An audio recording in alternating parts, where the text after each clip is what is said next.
wrote in and said, are people with Asperger's syndrome in the DSM-5?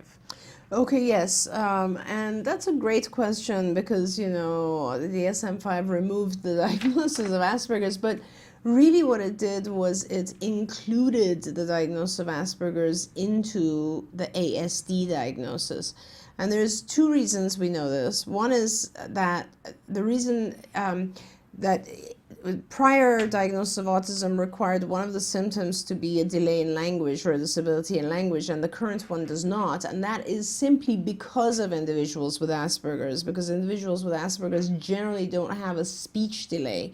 They may have a delay in language and pragmatic language, but not a speech delay.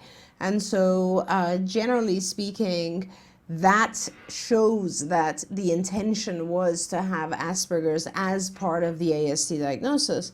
And then secondly, of course, there's a subtype when you give the diagnosis of ASD now, according to the DSM-5, you say, ASD Asperger's type, which essentially identifies those individuals that are kind of less of a language problem, much more of a social type of issue, which has to do with perspective taking. That's kind of what you see in individuals with Asperger's much more, and less of the repetitive kind of.